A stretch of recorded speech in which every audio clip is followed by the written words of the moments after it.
Thank you, everybody. We're in our home stretch here, the last few talks, and happy to be on stage with Jon Goldman for the first time here. So Jon, tell us a little more about your background as well.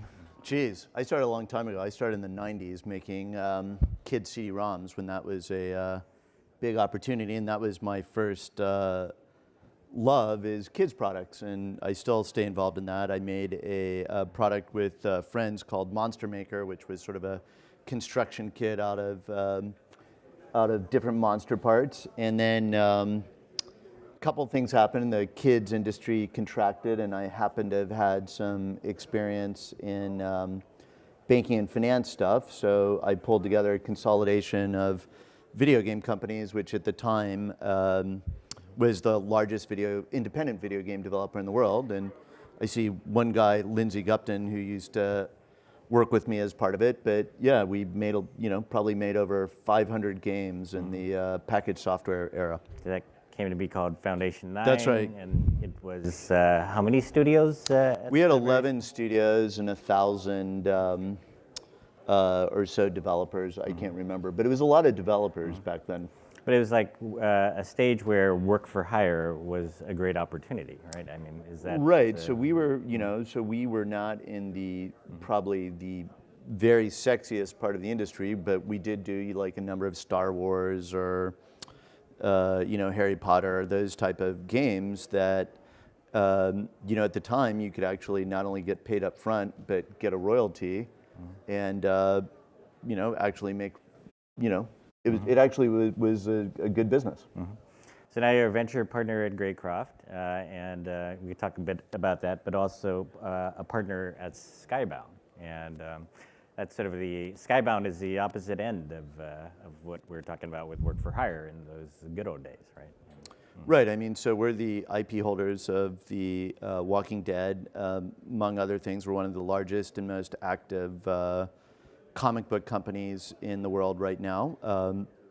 We're working with John Radoff's company, Disruptor Beam, for example. But my partner Robert created Walking Dead probably 15 or more years ago, and nobody would have expected it to turn into such a big thing. It's still, after many years, it's the #1 TV show in about 70 countries. And it started out as a black and white comic about zombies at a time when people thought that was a stupid idea. And I think to get to the point of your question, it was following a creator's vision as opposed to interpreting a creator's vision is when it works, it can work very big. And then as a result, Skybound as a company has really formed this philosophy around sort of building stuff around creators, whereas a lot of companies try and bring in a brand manager to manage an experience and push a creator to the side. And I think similarly, as I look at venture investments, I very much think of the teams in this industry as creators as opposed to just entrepreneurs or CEOs. Like they're talent that can be nurtured over a long period in the same way that what we consider traditional creative talent can be, and it's very rare that you get some sort of quick pop. So it takes time to help people and nurture that, and the payoff of course is great when you do get a hit like that.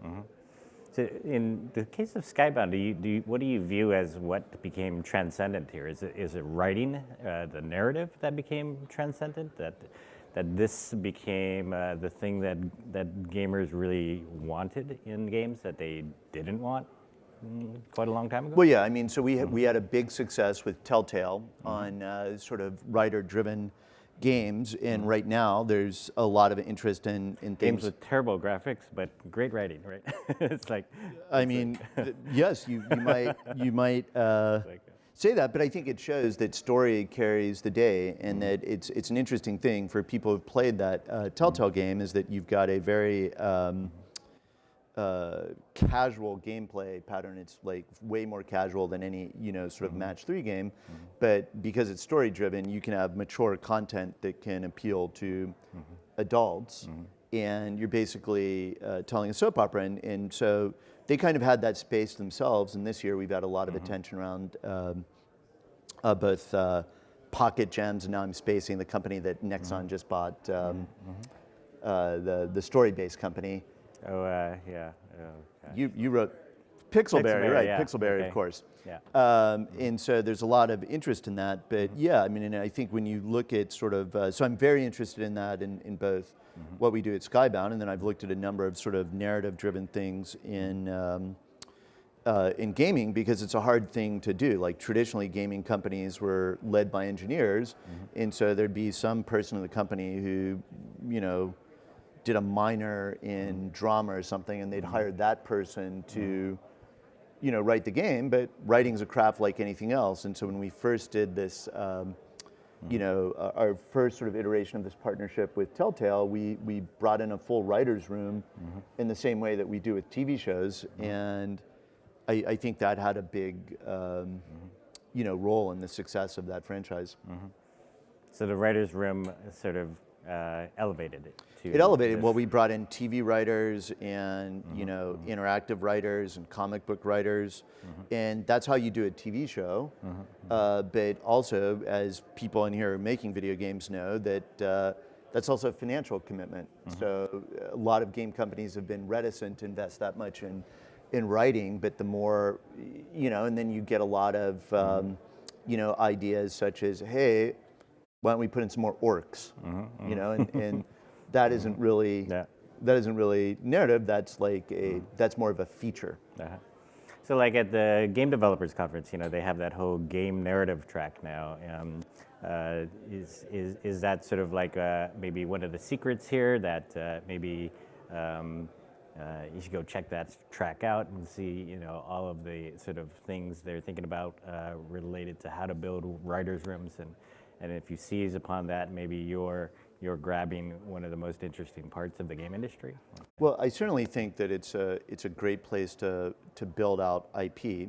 So games, of course, are a fabulous business in and of themselves, but to the extent that you want to you know, build a larger world. So, you know, we announced a deal with, you know, Come To Us about shaping a larger world around Summoner's War, which, you know, company that has all the resources that you can imagine, you know, still struggles with how do you build a story arc around this.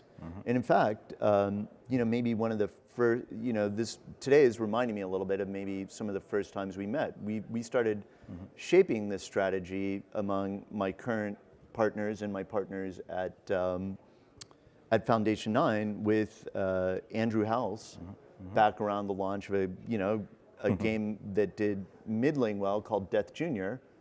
But we hired Gary Whitta, who's, you know, both well known in the game industry, and, you know, he also wrote Rogue One. And so, like, this is a strategy that's been, you know, percolating in the mind of folks that I've been working with for, you know, it's going to be a long time now. Like close to 20 years. Well, it's paying off. It's paying off in ways. Like I said, gaming right? is it's a long game. Got to play a long game. So, you know, like I think of Intel, totally different, you know, direction here. But Intel? Yeah, Intel. So, you know, they make a $15 billion acquisition, right? And the CEO has to think about that and say, okay, let's go do it. And, you know, they bought Mobileye, right? They also have that Intel capital down at this low level, and they're investing, you know, $1 million, $2 million, $5 million, and they're assigning some people to do that, right? And, you know, it's a pretty far spectrum. You almost think like maybe the CEO just really ought to spend all his time thinking about those billions instead of those 1 million things. But you're kind of in this similar position. You know, you're here at Skybound. You can think about very big things, but you're also at Greycroft making small investments in things. How do you sort of reconcile these? Well, there are a couple of things. I've got a couple roles at Greycroft. You know, I focus on gaming stuff. Obviously, nobody really, you know, gives a shit about my opinion about fintech or ad tech. You know, but you know, I still get to offer my opinion, and we do make big bets there. We've got a growth fund that does $20 to $30 million investments, and we've got you know, a large investment in Scopely. But I do a lot of small investments, and I think the way you think about it and the reason it makes sense for somebody like Intel is that you're really you're backing teams and people. And we just had this, offsite at Greycroft where everybody sort of centralized around the idea that, no matter how good the idea is, no matter how good the product is, you may be spending the next 10 years of your life with the CEO of that company, and you're really, and the team, and you're really looking for that sort of relationship, because it may not be this $1 million investment. It could be something, again, it's like, it's a long time horizon to sort of get those big wins, but people do business with people they know and trust and understand. And so I think that's part of why you get involved in the smaller things. And then, as you know, like I also have a seed fund that focuses in games and eSports and VR and AR, and we're doing small checks in there. And when you do small checks and get in early, you can also make a reasonable return, at a lower exit. Now, when did you start thinking that, say, games would actually be investments that would pay off? Like that they weren't just fun things to get involved with, but this is a better opportunity than some of the other things that, say, Greycroft might steer you into, I guess. Well, I think they wouldn't steer me into anything else, because this is where I've spent my career and have expertise. But I've always thought that the idea that games are somehow uninvestable because they're a hits-driven business. Well, everything's a hits-driven business. There's like one Salesforce. There isn't like Salesforce number 3. And, so everything is hits-driven. Games are also a technology-based, business, so there are competitive advantages that can be built in there. And it is the only thing that right now, let's say there are, 1-2 billion mobile phones out there if you just look at mobile. It's pretty much the only form of content that you can migrate around the entire planet and, have even the possibility of reaching 1 billion people. You can't even do that with a hit American movie.